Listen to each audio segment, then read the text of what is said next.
Em, tapi ini sudah saya rekam, jadi mudah-mudahan nanti rekamannya bisa kita upload di channel YouTube Prodi Pendidikan Bahasa Inggris. Jadi bisa ditonton setelah program ini selesai. Ya, baik, kita langsung mulai saja dengan materi studi general ini. Yang akan kita bicarakan kali ini adalah dua topik, ya, Merdeka Belajar, Kampus Merdeka yang kita singkat MBKM, dan yang kedua adalah revisi kurikulum 2020. Ya, ini mungkin informasi baru dan penting diketahui oleh para mahasiswa terutama, tapi juga mungkin berguna bagi para dosen, ya, terutama dosen di Prodi Pendidikan Bahasa Inggris. Dua hal ini berkaitan, ya, MBKM dan revisi kurikulum ini berkaitan erat karena perlu saya sampaikan bahwa revisi kurikulum 2020 itu kita lakukan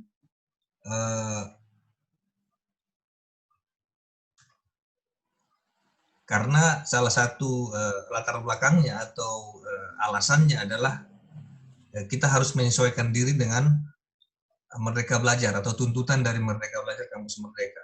Ini satu program dari pemerintah yang harus kita dukung, dan karena itu kita anggap ini momentum yang tepat untuk melakukan revisi kurikulum. Dan kebetulan kurikulum kita sudah 5 tahun digunakan, dan biasanya ada siklus 5 tahunan, dan ini sudah dianggap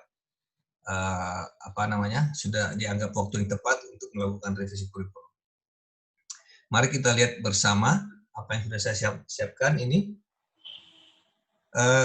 Siapa kira-kira di sini yang belum pernah dengar istilah Merdeka Belajar Kampus Merdeka? Ada di antara yang hadir di sini belum pernah dengar istilah ini?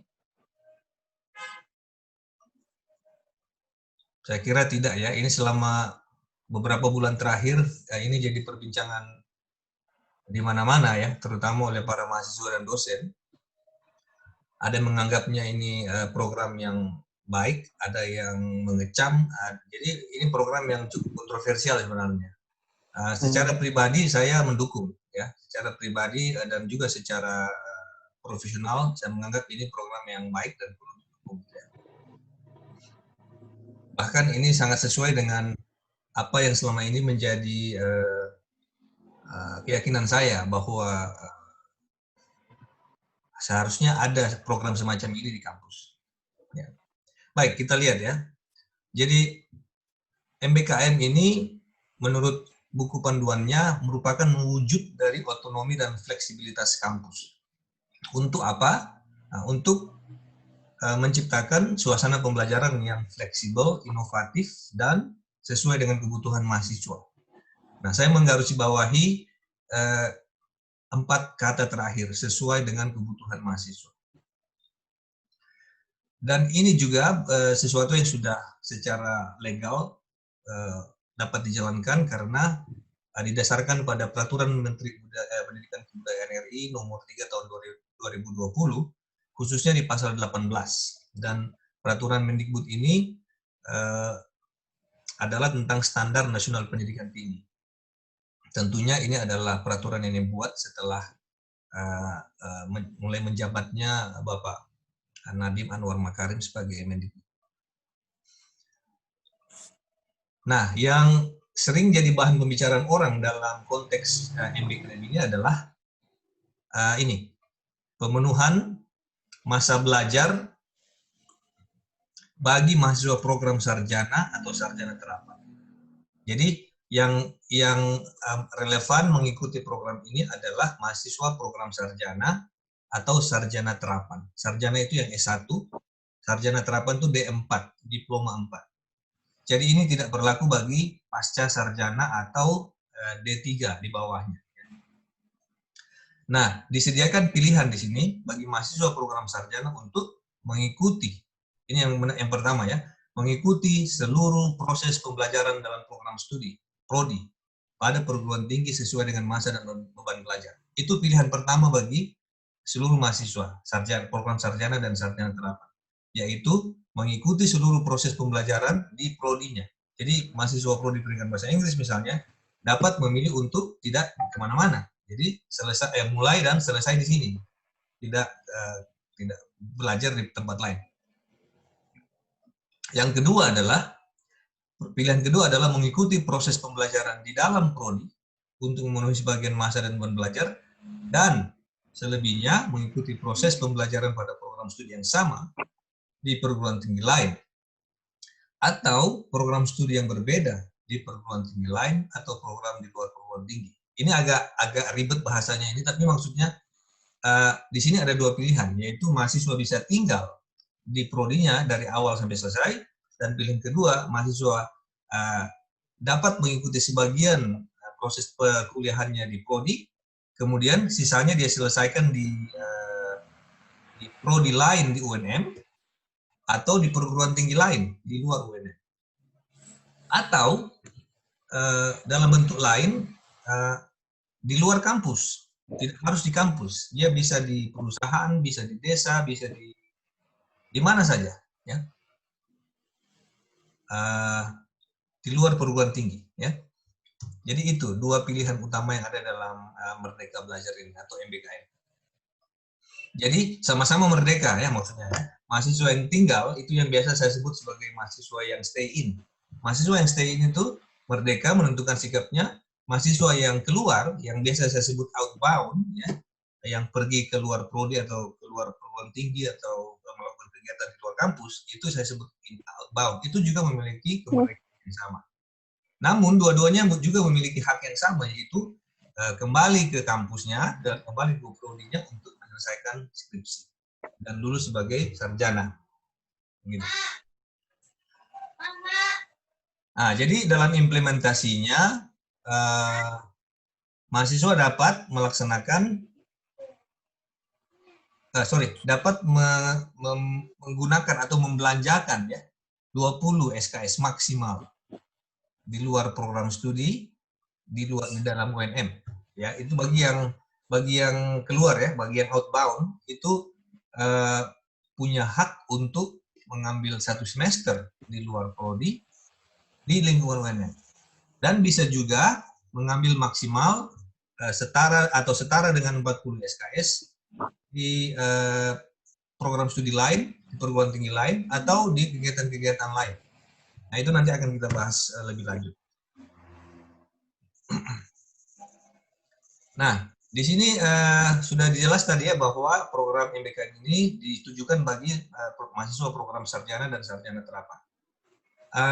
Barangkali kita semua tahu, ya, bahwa untuk selesai dari program sarjana atau sarjana terapan itu rentang jumlah SKS seluruhnya itu dari semester 1 sampai semester 8 termasuk skripsi, ya, itu antara 144 sampai 147. Kita di Prodi Pendidikan Bahasa Inggris mengadopsi 147. Jadi dari awal sampai akhir itu 147 SKS. Nah, waktu yang dibutuhkan adalah 7 semester dan maksimum 14 semester. Jadi 7 semester, artinya ini di luar skripsi kayaknya ini, ya. Di luar skripsi, dan juga 14 semester bagi yang kuliahnya mungkin bermasalah atau terlambat bisa menyelesaikan sampai 14 semester. Nah, dalam konteks MBKM, 90 di antara 140 SKS ini wajib diambil di dalam prodi. Minimal, ya, minimal 190 SKS itu wajib diambil di dalam prodi. Di Prodi Pendidikan Bahasa Inggris maksudnya. Dan sisanya, yaitu 54 sampai 57 SKS, dapat diambil di luar prodi. Atau di kampus lain, atau dalam kegiatan lain di luar kampus. Ya, jadi begitu, ya. Jadi dibagi dua gitu, ya. 90 SKS di kampus, di prodi, 54 sampai 57 di tempat lain. Ini khusus bagi yang mengambil pilihan kedua tadi, ya, yang outbound, yang ingin keluar dari prodinya dan kemudian kembali menyelesaikan studi.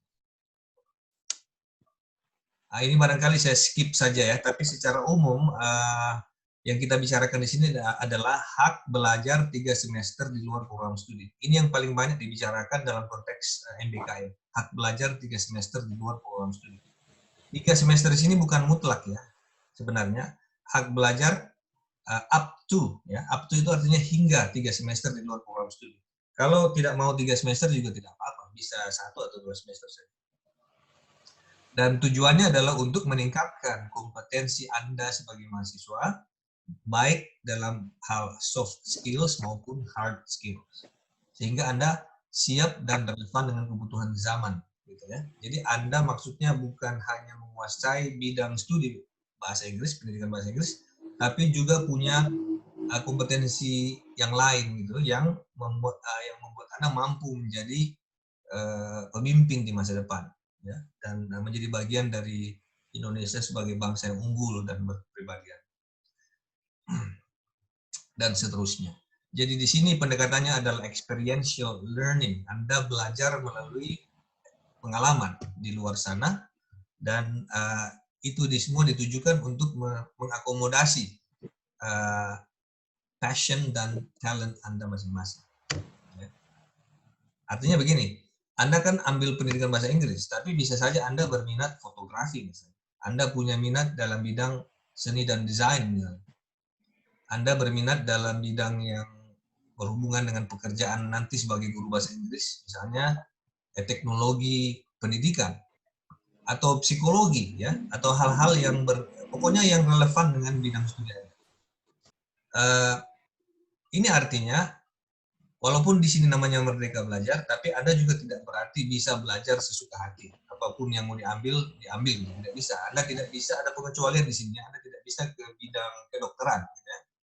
Jadi MBKM ini setahu saya tidak berlaku bagi bidang kedokteran, pokoknya yang berhubungan dengan kesehatan, ya, perawatan dan sebagainya, itu tidak ikut dalam kegiatan ini. Jadi tidak mungkin Anda misalnya dari pendidikan bahasa Inggris terus mau mengambil SKS di Fakultas Kedokteran Unhas misalnya. Itu tidak memungkinkan. Atau mungkin tidak logis kalau Anda mau ambil apa ya, misalnya teknik mesin mungkin yang tidak terlalu relevan dengan, walaupun nanti karena ini masih baru, kita masih berdebat tentang itu, bisa saja ada tiba-tiba untuk mengambil bidang-bidang yang sangat sama sekali berbeda dengan pendidikan bahasa Inggris. Tapi yang pasti Anda tidak bisa masuk ke kedokteran atau perawatan.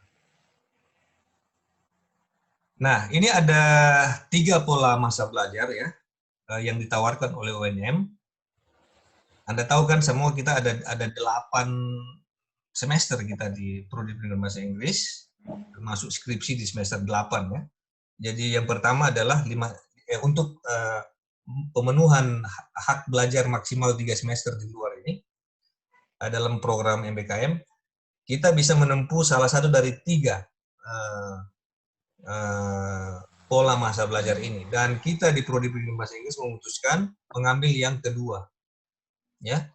Jadi yang kedua itu maksudnya begini, Anda 6 semester di Prodi Pendidikan Bahasa Inggris, Anda bisa mengambil atau menghabiskan SKS 1 semester di luar program studi dan 1 semester di luar institusi UNM, mengerjakan kegiatan-kegiatan yang nanti kita bahas sebentar ya. Jadi total ada 2 semester yang bisa Anda habiskan secara utuh ya, secara penuh di luar Prodi Pendidikan Bahasa Inggris. Jadi begini, dari semester 1 sampai 5 Anda full di Prodi Pendidikan Bahasa Inggris, kemudian Anda bisa pergi ke prodi lain di semester 6, di semester 7 Anda bisa berkegiatan lain di luar UNM, dan di semester 8 Anda kembali ke UNM untuk menyelesaikan skripsi. Jadi total 6 semester di Prodi Pendidikan Bahasa Inggris dan 2 semester di luar Prodi Pendidikan Bahasa Inggris. Oke ya. Nah, ini apa namanya? Gambarannya ya dalam tabel gitu. Ini yang saya maksud tadi ya. Jadi semester 1 itu 20 SKS Anda di prodi ya. Semester 2 juga 20 SKS Anda tetap di prodi. Semester 3 24 SKS Anda tetap di prodi Pendidikan Bahasa Inggris. Semester 4 24 SKS Anda habiskan di prodi Pendidikan Bahasa Inggris. Nah, di semester 5 Anda bisa memutuskan untuk tinggal atau Anda bisa memutuskan untuk stay in atau outbound, gitu ya. Bisa juga, jadi bisa seluruhnya, bisa juga sebagian. Jadi misalnya Anda habiskan 20 SKS di prodi bahasa Inggris, yang 4 Anda habiskan di prodi lain di UNM. Jadi misalnya Anda ambil 2 SKS di DKV misalnya, atau ambil 2 SKS lagi di psikologi misalnya. Atau di bahasa Indonesia mungkin ya, mau belajar bahasa Indonesia atau mau belajar bahasa Mandarin mungkin, atau mau belajar bahasa Arab, itu bisa menghabiskan atau membelanjakan, istilahnya membelanjakan beberapa SKS yang.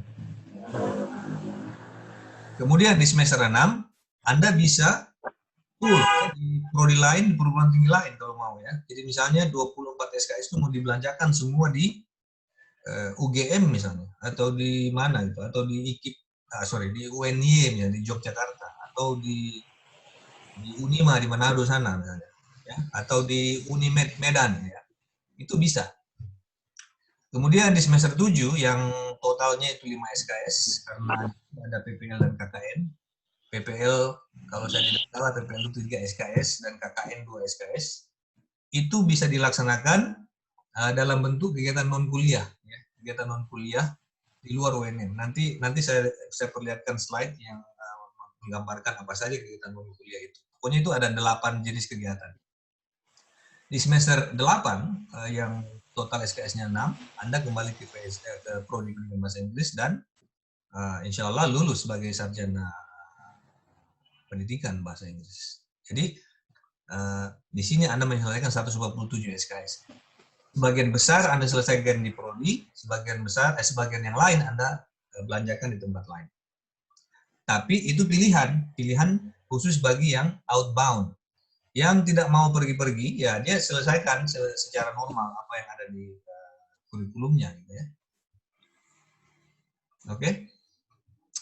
Nah, ini tentu ada syarat-syarat yang harus dipenuhi oleh mahasiswa yang ingin ikut. Secara umum ini syarat-syaratnya. Jadi, yang bisa berpartisipasi dalam kegiatan ini hanyalah mahasiswa yang berasal dari program studi yang telah ditetapkan sebagai pilot project MBKM di UNM. Khusus untuk Fakultas Bahasa dan Sastra, hanya 2 prodi yang dijadikan pilot project. Yang pertama adalah pendidikan bahasa Inggris, dan yang kedua sastra Indonesia. Baru 2 prodi itu yang menyatakan kesanggupan untuk terlibat dalam kegiatan ini. Pilot project itu artinya proyek percontohan gitu. Mahasiswa yang mau ikut juga harus terdaftar di PDD Dikti ya. Kalau nomor 3, nomor 4 itu khusus prodi, jadi mungkin lebih relevan poin 1 dan 2 bagi mahasiswa. Itu prodi tentu ada hal-hal yang harus dilakukan oleh prodi, dan itu ada di nomor 3 dan 4. Mungkin saya tidak perlu bahas ini ya. Nah, bagi peserta itu minimal harus punya IPK 3,0. Kemudian yang menjadi tujuan kalau Anda outbound ya, itu harus prodi yang terakreditasi minimal B. Tidak boleh C ya, harus minimal B. Kemudian prodi itu memiliki ekuivalensi dengan program studi asal. Artinya itu yang saya maksud tadi ya, Anda harus hanya bisa mengambil mata kuliah atau membelanjakan SKS Anda pada mata-mata kuliah yang relevan dengan keahlian Anda nanti sebagai guru bahasa Inggris. Dan untuk bisa ikut kegiatan ini, Anda sudah harus menyelesaikan minimal 90 SKS. Jadi itulah yang dimaksud tadi ya. Kalau Anda sudah kuliah dari semester 1 sampai semester 5, itu sudah lebih dari 90 SKS. Dan itu Anda sudah memenuhi syarat. Nanti akan ada proses wawancara di kita, di Inggris akan ada proses seleksi. Kemudian nanti harus ada rekomendasi dari dosen kita, dan rekomendasi itu harus disetujui oleh ketua jurusan atau prodi. Lalu si peserta harus menandatangani pernyataan kesediaan mengikuti program di tempat lain itu, dilengkapi dengan tanda tangan dari orang tua atau wali. Dan yang tidak kalah penting adalah keterangan penerimaan dari prodi atau kampus yang dituju. Jadi, ini kedua belah pihak harus ada surat-suratnya. Ya. Jadi kami di Prodi setuju Anda outbound, dan Prodi yang di sana juga setuju untuk menerima Anda. Nah, bagaimana dengan mahasiswa dari Prodi perguruan tinggi lain? Secara umum sama ya. Secara umum sama dengan yang outbound ya. Ini yang saya sebut sebagai mahasiswa inbound. Artinya mereka mahasiswa perguruan tinggi lain atau prodi lain yang ingin membelanjakan SKS-nya di Prodi Bahasa Inggris. Dan itu sudah bisa dimulai semester ini. Jadi nanti mungkin Anda jangan kaget kalau semester ganjil ini Anda melihat mahasiswa lain dari prodi-prodi lain bergabung di kelas Anda itu ya, mengikuti perkuliahan di semester mungkin di semester 1, semester 3, semester 5. Jadi ini yang perlu saya tegaskan kepada mahasiswa ya. Mahasiswa dari program studi lain atau perguruan tinggi lain yang datang ke kita itu bisa mengambil mata kuliah di mana saja. Jadi walaupun dia di sana misalnya sudah semester 5, tapi dia mau ambil mata kuliah di semester 1 dan semester 3 di sini di Prodi Bahasa Inggris, itu bisa-bisa saja. Dan Anda juga seperti itu. Jadi bagi mahasiswa kita yang ingin outbound dan studi di prodi lain, dia bisa memilih mata kuliah apa saja yang ada di sana. Jadi tidak harus mengambil pada mata kuliah pada semester yang dia sekarang misalnya. Jadi kalau Anda semester 5 tidak berarti Anda hanya bisa mengambil semester 5. Anda bisa mengambil yang semester 1 karena itu mungkin disitulah diajarkan dasar-dasarnya. Misalnya apa ya? Saya nggak tahu ini, saya cuma berhayal saja. Misalnya bermain gitar misalnya di sini ya, di sini musik. Mungkin dasar-dasarnya ada di semester 1. Nah, itu Anda harus belajar dasarnya, jadi Anda harus memprogramkan mata kuliah itu di semester 1. Khusus bagi yang inbound ya, itu sama, tetap ada pernyataan kesediaan, lulus wawancara di prodi asal juga, dan yang tidak kalah penting adalah memiliki kelakuan baik yang dibuktikan dengan surat keterangan berkelakuan baik dari pimpinan perguruan tinggi asal. Jadi prodi kita juga tidak akan asal menerima, kita harus melihat mahasiswa ini bisa dibina atau tidak. Nah, jadi sampai pada poin itu yang saya bicarakan adalah program akademik yang sifatnya kuliah, gitu ya. Jadi Anda membelanjakan SKS itu atau mahasiswa dari prodi lain membelanjakan SKS-nya di kita dalam rangka mengambil mata-mata kuliah yang kita tawarkan di sini, ya. Atau mahasiswa kita mengambil mata-mata kuliah yang ditawarkan di prodi lain atau perguruan tinggi lain, ya. Nah, bagaimana dengan yang non kuliah, program yang non kuliah? Nah, ini ada di sini. Bagi mahasiswa yang ikut dalam kegiatan ini yang sudah saya mungkin sudah menerima PDF buku pedoman MBKM, Anda mungkin sudah familiar dengan grafik ini ya, yang berisi 8 contoh bentuk kegiatan pembelajaran. Jadi disebut di sini 8 contoh, artinya bisa juga lebih dari 8. Ini kalau saya tafsirkan ini bisa kegiatan apa saja. Dimensinya sangat luas. Yang pertama misalnya pertukaran pelajar. Ini ditulis pejalan, harusnya ini pelajar ya. Pertukaran pelajar ini bisa di dalam negeri, bisa di luar negeri. Ya. Dan mungkin bentuknya yang bisa juga diimplementasikan seperti yang tadi saya bicarakan. Anda bisa juga melakukan magang atau praktik kerja. Anda bisa melakukan asistensi mengajar di satuan pendidikan. Ya, ingat ya, satuan pendidikan ini bisa sekolah, bisa madrasah, bisa pesantren, bisa PAUD, TK, apa saja yang masuk dalam kategori satuan pendidikan itu, di situ Anda bisa melakukan asistensi mengajar. Jadi SKS Anda dalam konteks ini, SKS Anda itu bukan jam belajar, ya, tapi jam kerja, ya, jam beraktivitas. Jadi kalau misalnya di kampus kita berkuliah itu 2 SKS berarti 100 jam, 100 menit, ya 50 kali 50 menit kali 2, ya, 100 menit. Maka di luar kegiatan akademik itu bisa dimaknai sebagai jam berkegiatan atau jam kerja. Jadi bayangkan saja ya kalau Anda punya 20 SKS, dihabiskan untuk kegiatan seperti ini, bisa dibayangkan berapa lama waktu Anda butuhkan untuk menghabiskan 20 SKS itu mengerjakan salah satu atau kombinasi dari kegiatan-kegiatan ini. Ya, itu asistensi mengajar. Anda bisa juga melakukan penelitian atau riset. Anda bisa melakukan penelitian mandiri yang Anda ingin tulis di skripsi nanti. Bisa juga Anda bekerja dengan kelompok peneliti, misalnya, atau seseorang yang sedang meneliti. Anda bisa bergabung dalam tim itu. Ya. Anda bisa juga melakukan proyek kemanusiaan. Proyek kemanusiaan ini bisa apa saja ya. Bisa mungkin membantu korban bencana alam, merancang kegiatan untuk orang-orang yang terdampak COVID-19, ya you name it. You name it artinya apa saja itu bisa diwujudkan dalam proyek kemanusiaan. Anda bisa berkegiatan wirausaha ya, misalnya menjalankan bisnis, membuka suatu usaha, dan sebagainya. Anda bisa melakukan kajian atau proyek independen. Independen di sini artinya Anda yang kelola sendiri, Anda rancang sendiri, Anda jalankan sendiri dan sebagainya. Dan ada juga kegiatan membangun desa, kuliah kerja nyata tematik. Nah, ini menjadi bagian dari pekerjaan pusat KKN UMM. Mereka yang akan menjadi leading sektor di sini ya. Karena tentu Anda harus mendaftar sebagai peserta KKN tematik dan nanti akan diatur oleh pusat KKN seperti apa nanti. Nah, membangun desa ini bisa membangun desa sendiri, di mana dari mana Anda berasal.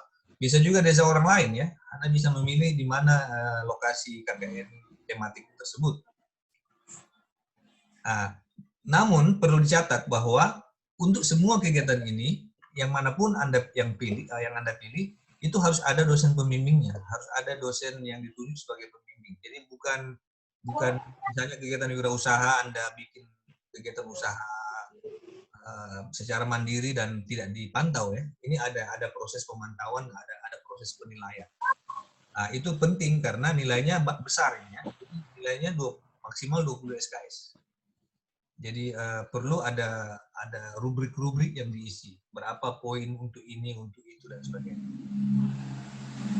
Tapi saya tidak akan jelaskan detailnya ya, karena bukan bagian saya. Nah, bulan lalu kalau saya tidak salah ya, mungkin sampai awal bulan ini Agustus, saya mengedarkan survei gitu ya ke mahasiswa.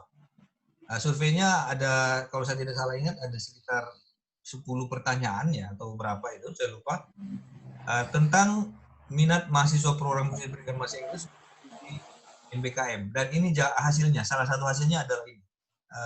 Di pertanyaan nomor 8, apakah Anda berminat menjalankan hak belajar atau melaksanakan kegiatan lain selama 3 semester di luar prodi kita atau di luar UNM? Jawabannya luar biasa ini, dari 263 responden.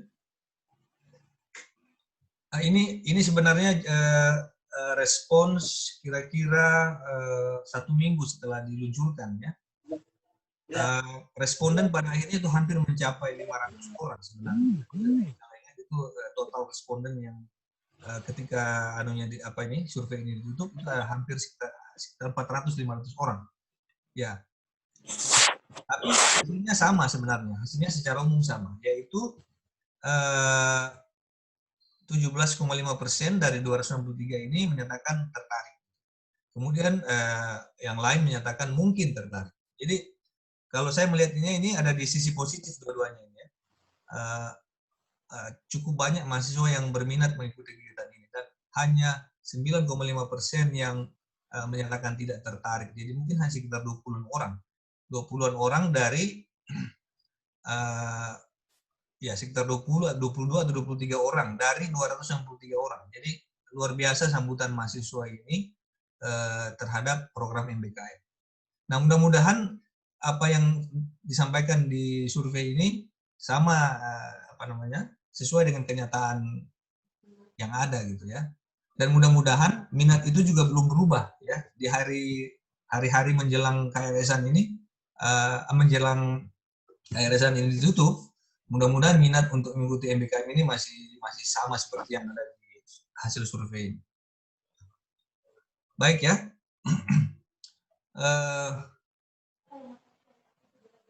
Nah, sekarang di topik berikut ya, kalau bisa saya langsung ke topik berikut, yaitu tentang revisi kurikulum 2020. Nah, revisi kurikulum 2020 ini seperti sudah saya sampaikan tadi, merupakan salah satu konsekuensi logis dari penerapan Merdeka Belajar. atau MBKM di UNM. Dan juga momentum yang tepat bagi prodi kita untuk merevisi kurikulum yang sudah kita gunakan sejak tahun 2015. Dan revisi ini berarti ada perubahan-perubahan, ya. Ada perubahan yang perlu diketahui bersama. Mari kita lihat ya. Jadi di tabel ini di semester 1 Anda bisa lihat perbedaan antara kurikulum 2015 dan kurikulum 2020. Perlu saya sampaikan sebelum saya lanjut bahwa kurikulum 2020 ini hanya berlaku bagi mahasiswa angkatan 2020. Ya. Jadi mahasiswa yang akan mulai kuliah di semester 1, mungkin di awal-awal September bulan depan, itu yang akan menerima atau menjalankan kurikulum 2020. Anda lihat ada perbedaan di sini ya. Perbedaan yang paling mencolok adalah di mata kuliah yang 104 di kurikulum 2015, Intensive Integrated English Course IIEC yang 12 SKS, itu sudah dipecah menjadi beberapa mata kuliah lain ya, yaitu dipecah menjadi Intensive Listening, Intensive Speaking, Intensive Reading, Paragraph Writing, dan Basic English Grammar. Ya, yang lain sama ya, pendidikan Pancasila dan pengantar pendidikan ditambah fonologi. Namun ada mata kuliah baru di sini, dan ini salah kayaknya. Ini ada keliruan di sini, bukan Introduction to ICT in ELT, tapi Cross Cultural Understanding. Jadi untuk kurikulum 2020 di semester 1, mata kuliah Cross Cultural Understanding itu diajarkan lebih awal di semester 1. Kalau yang lain kan mungkin di semester 3 ya, yang kurikulum 2015 di semester 3. Dan jumlah SKS-nya sama ini, 20 dan 20. Itu untuk semester 1. Untuk semester 2 seperti ini. Nama-nama mata kuliah skills itu berubah ya. Jadi literal listening menjadi literal listening ini dianggap sudah dilaksanakan di semester 1 melalui intensive listening. Misalnya ya. Kemudian penggantinya adalah critical listening. Jadi mata kuliah yang mulanya di semester 3 itu digeser ke bawah ke semester 2. Dan seterusnya. Mungkin saya tidak perlu uraikan satu persatu. Tetap 20 SKS. Kenapa 20 SKS di semester 1 dan 20 SKS di semester 2? Saya kira para mahasiswa sudah paham ya bahwa yang berlaku di semester 1 dan 2 adalah paket. Tidak boleh melebihi 20 SKS per semester. Ya.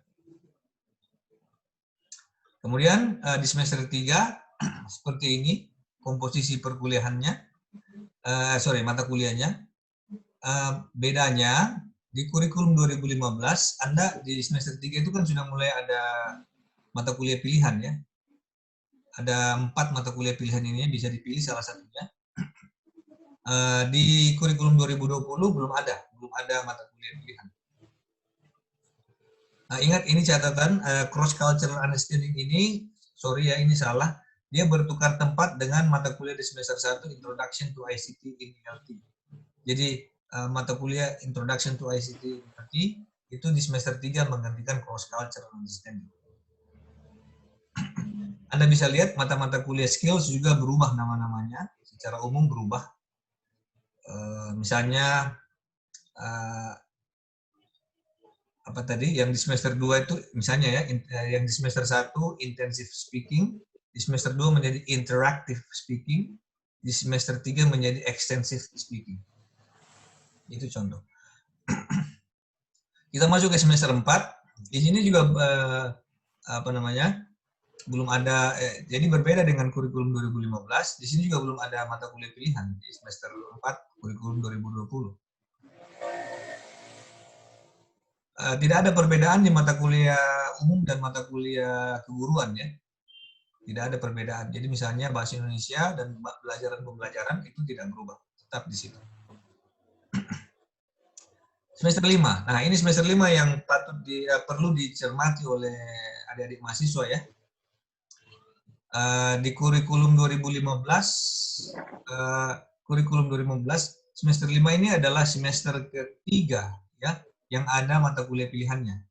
Kalau di kurikulum 2020 ini baru diperkenalkan gitu ya. Jadi apa namanya? mata kuliah pilihan itu baru diperkenalkan di semester 5. Itu pun dipecah ya, dipecah.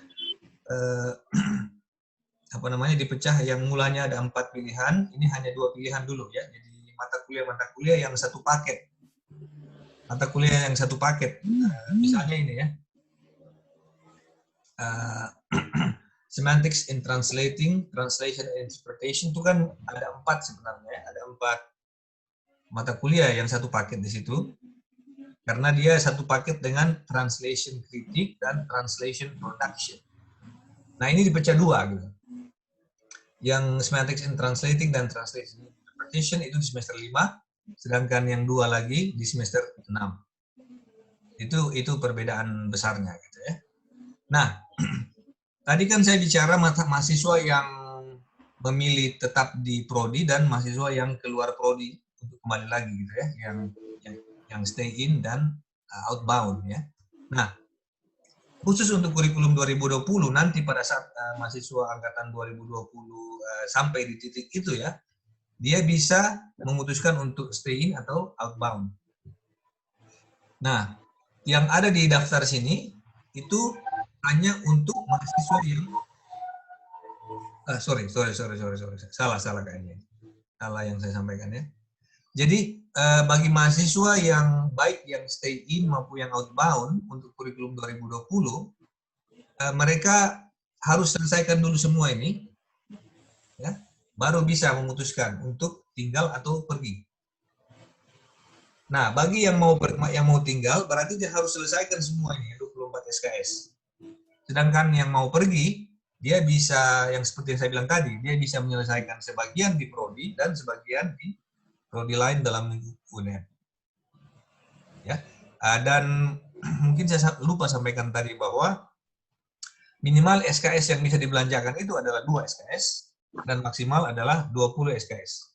Jadi mahasiswa yang stay in yang menggunakan kurikulum 2020 itu bisa apa namanya? Bisa mahasiswa yang stay in itu harus menyelesaikan semuanya ini, yang 24 ini. Karena kan dia tidak kemana-mana. Mahasiswa yang outbound itu bisa membelanjakan 2 SKS minimal atau 20 SKS maksimal di perguruan di prodi lain di UNED. Jadi dia bisa memutuskan untuk tidak ambil berapa ini? Kira-kira sekitar 20 SKS dari yang ada di sini. Ya.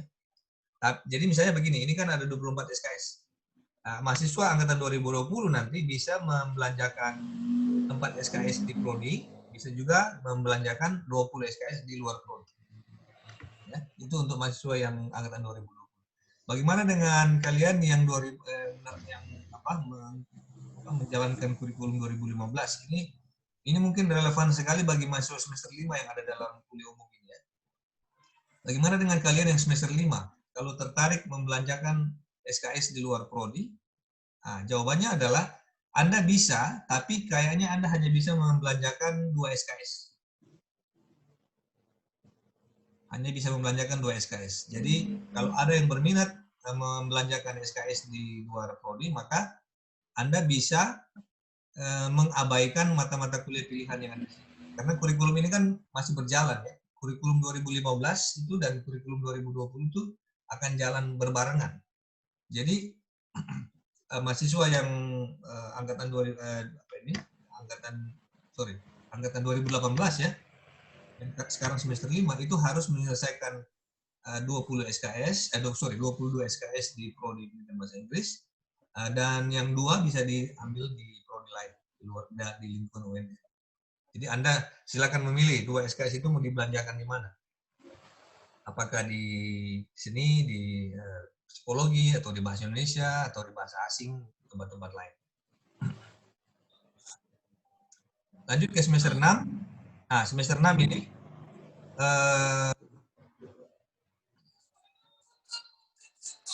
ini yang masih saya harus bahas dengan pusat KKN karena untuk bisa melaksanakan kalau mahasiswa semester angkatan 2018 itu ingin melaksanakan KKN PPL seperti dalam program MBKM, maka dia harus mencadangkan 20 SKS maksimal, ya. Jadi nanti akan ada informasi lebih lanjut tentang itu. Tapi yang pasti, kalau Anda mau melakukan program-program yang salah satu dari 8 yang tadi saya jelaskan, Anda harus punya modal 20 SKS yang belum terpakai. Itu artinya dari yang ada di sini, Anda bisa memilih setengahnya saja, gitu ya. Kayaknya ini salah, ini nomor 21 ini salah. Itu yang salah ya. Itu untuk mahasiswa angkatan 2000 terutama 2018 ya, yang nanti akan masuk semester 6. Bagaimana dengan yang 2020? Yang 2020 sudah bisa melaksanakan total 24 ini, maksimal 20 SKS di luar prodi. Jadi dia bisa saja hanya mengambil 4 SKS di prodi pendidikan bahasa Inggris, dan yang 20 dia bisa belanjakan di perguruan tinggi lain. Itu semester 6. Bagaimana dengan semester 7 ya, yang isinya hanya 2 mata kuliah, yaitu PPL dan KKN, masing-masing 3 dan 2 SKS. Untuk angkatan 2017 yang sekarang ada di semester 7, ternyata saya baru tahu bahwa karena Anda sudah menyelesaikan mata kuliah, jadi sisa PPL, KKN, dan skripsi, maka Anda tidak cocok untuk mengikuti Merdeka Belajar.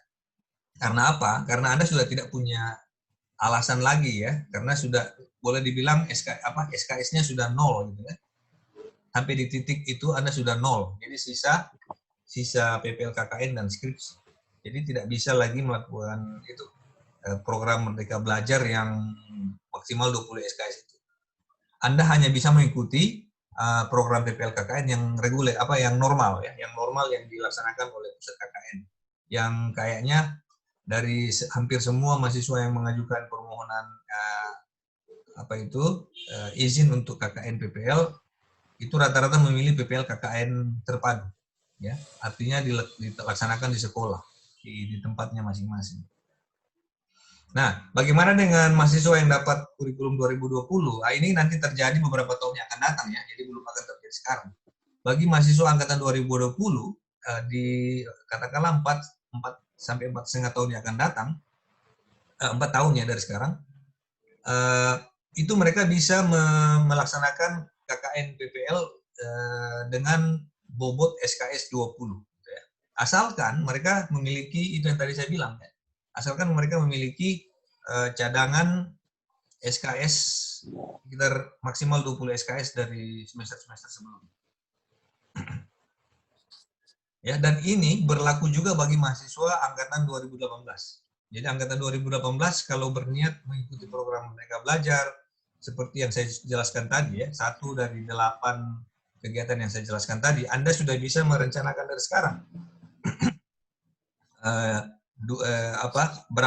berapa mata kuliah yang harus diambil, berapa yang bisa ditinggalkan, karena nanti diganti dengan kegiatan PPL KKN yang senilai 20 SKS. Dan yang terakhir semester 8 ini sisa skripsi. Nah, ini bagi mahasiswa yang stay in maupun outbound itu sama-sama Anda kembali ke mahasiswa yang stay in itu menyelesaikan skripsinya, melakukan penelitian dan menyelesaikan skripsinya. Mahasiswa yang outbound itu kembali ke prodi dan menyelesaikan skripsinya, melakukan hal yang sama dengan mahasiswa yang stay in. Senilai 6 SKS total.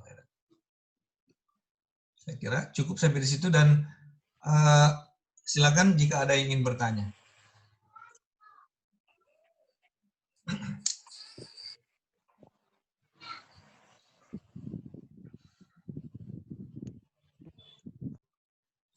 Saya ada waktu sekitar 10 menit untuk meladeni pertanyaan, karena pukul 2 ini ada lagi sesi Zoom yang dari kantor pusat ya, dari universitas yang harus saya ikuti pukul 2 siang ini. Jadi silakan kalau ada pertanyaan.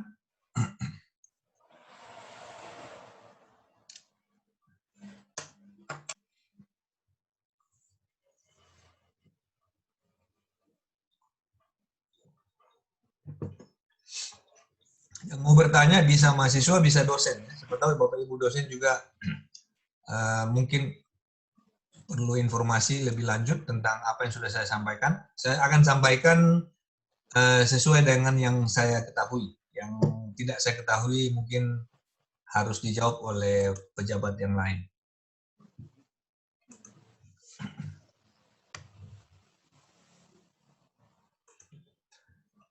Kalau tidak ada pertanyaan, mungkin saya yang bertanya ya. Kira-kira di antara mahasiswa yang hadir sekarang, ada yang merasa memenuhi syarat untuk atau berminat untuk benar-benar berminat untuk ikut Merdeka Belajar dalam bentuk hak kuliah di prodi lain atau perguruan tinggi lain? Apakah ada? Yes, sir. Siapa nih? Evi Syafitri. Yes, sir. Evi, ada minat membelanjakan SKS-nya di mana? Boleh tahu?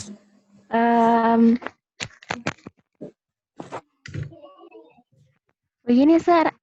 Untuk semester ini juga saya berminat untuk mengambil Introduction Business English. Jadi untuk sekarang saya merencanakan untuk kedepannya atau bisakah nanti kedepannya saya ingin mengambil membelanjakan SKS saya di Fakultas Ekonomi di prodi akuntansi misalnya. Ya, boleh sekali. Tidak ada masalah. Yang penting syarat-syarat yang tadi itu dipenuhi. Ada proses mengajukan dan ada proses seleksi di sini dan di sana. Kalau itu keduanya itu berjalan lancar, ya tidak ada masalah untuk itu. Karena yang Anda mau ambil itu kan relevan. Ya. Yang ada di sini, tapi Anda mau ambil juga di akuntansi. Silakan. Ini juga Prof. Sir, semisal kalau mahasiswa membelanjakan SKS-nya di fakultas lain, apakah itu berpengaruh prodi kita di fakultas kita berasal? Tidak, itu SKS yang Anda belanjakan di prodi lain, di perguruan tinggi lain itu sama dengan yang apa ya? Yang Anda lakukan di prodi sendiri gitu. Jadi dianggap sama. Artinya begini, hak belajar Anda di prodi pendidikan bahasa Inggris itu sudah Anda tunaikan di prodi lain. Sama saja. 2 SKS di sini, 2 SKS di sana. Misalnya ya 2 SKS. Jadi yang kita gantikan SKS-nya itu, Sir, yang mata kuliah pilihan atau mata kuliah wajib? Mata kuliah yang Anda ambil di sana itu yang menggantikan yang di sini. Semisal mata kuliah yang di sini, Sir, yang saya belanjakan itu semisal mata kuliah sintaks misalnya, terus 2 SKS-nya itu saya belanjakan di Fakultas Ekonomi. Apakah itu bisa atau tidak, Prof? Kalau mata kuliah sinteks, maksudnya bagaimana? Karena di sana tidak ada mata kuliah sinteks. Kenapa disebut tadi? Maksudnya Prof, Sir, mata kuliahnya kan yang nanti di semester 5 kan sudah ada jadwal mata kuliahnya. Nah, semisal masing-masing sudah punya SKS-nya masing-masing. Semisal salah satu mata kuliahnya itu ada 2 SKS. Nah, mata kuliah itu yang saya tiadakan, lalu saya belanjakan di fakultas lain.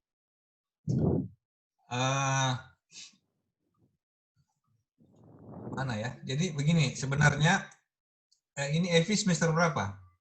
Semester 3, Profesor. Semester 3, berarti belum cocok untuk ambil ini ya, saat ini gitu ya. Yes, proses perencanaan supaya kedepannya bisa lebih matang untuk berpikir, Profesor. Ya, betul. Jadi ini semester 3 kan, semester 3 ini daftar mata kuliahnya kan yang akan diambil. Yes, sir.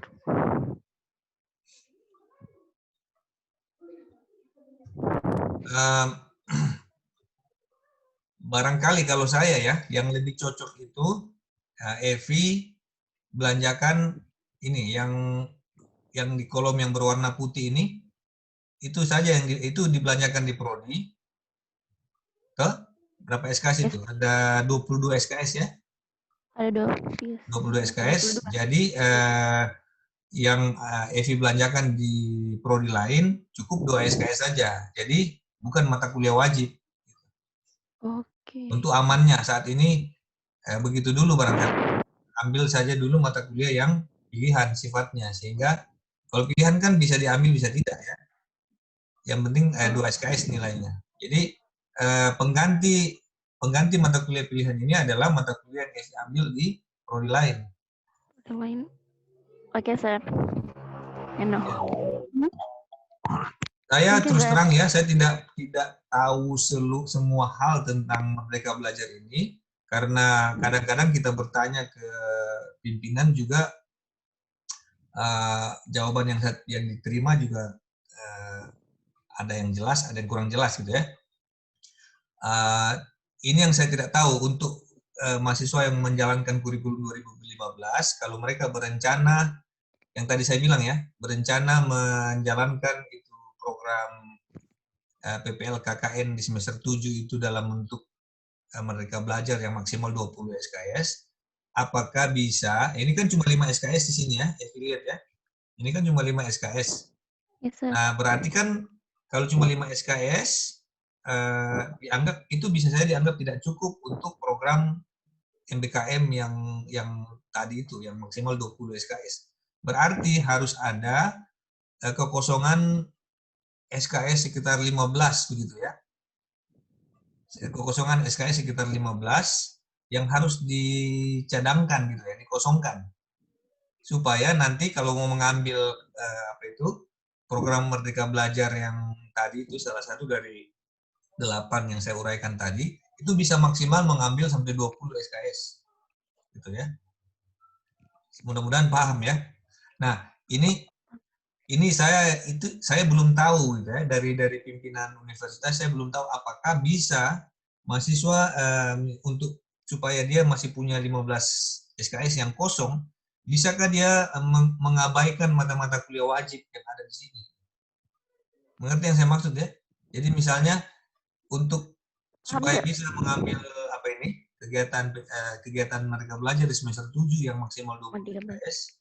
Nah, sementara di sini hanya 5, maka bisakah si mahasiswa menyiapkan diri sejak sekarang gitu ya.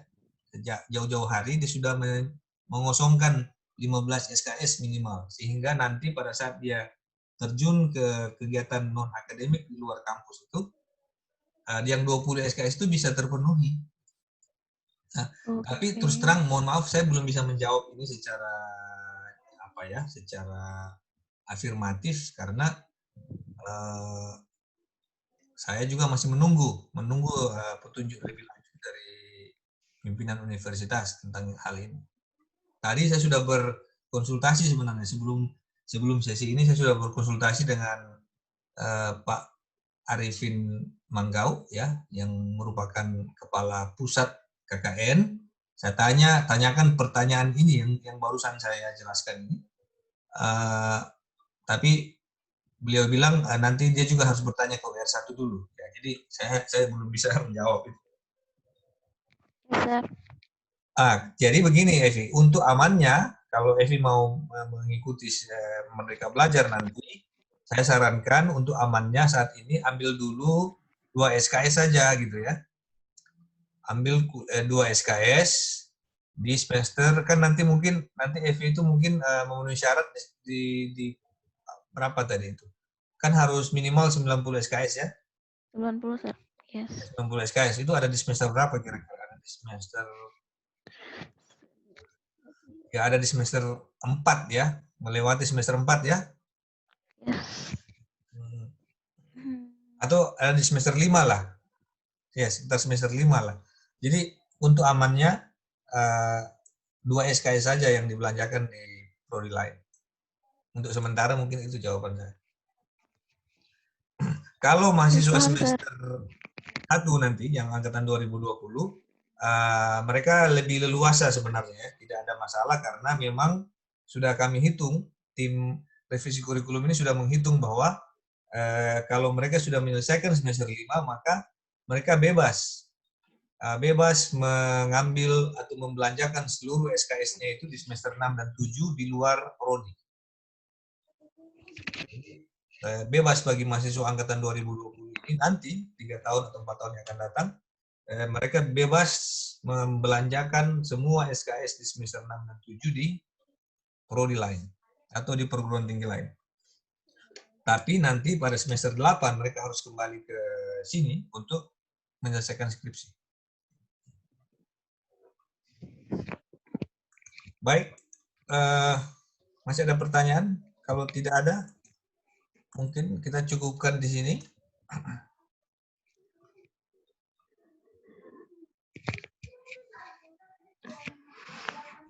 Kayaknya tidak ada pertanyaan ya. Jadi before I close this, I would like to thank you for your kind attention and for your participation in this event.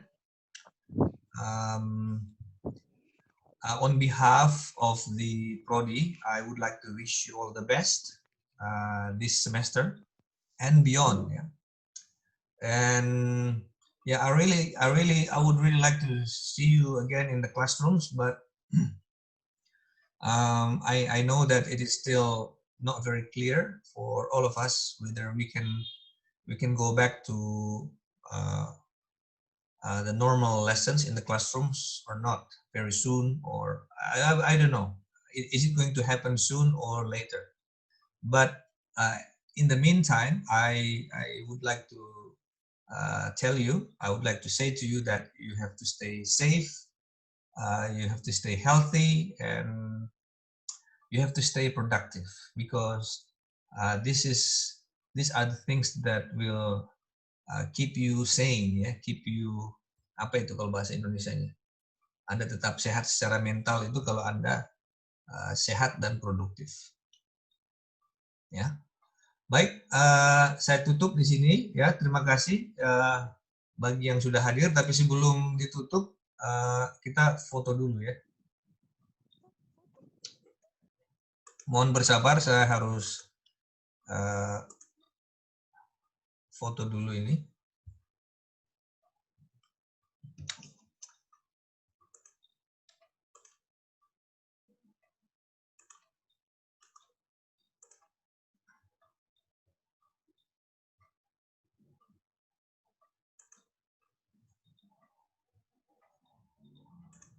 Mohon bersabar ya, ini masih ada tiga sheet, tiga halaman ini. Oh, ada Pak Fauzan ini baru masuk atau dari tadi? Sudah dari tadi, Pak. Dari tadi ya? Udah 10 menit. Oh iya. Around 10 minutes. Oke, ini masih ada 2 sheets.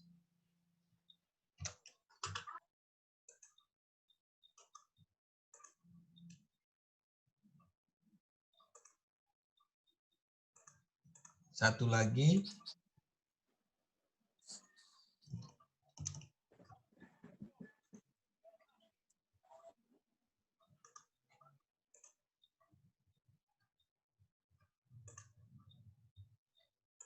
Dan sebelum ditutup, mohon izinkan saya share screen sekali lagi, karena tadi saya lupa share screen apa ini.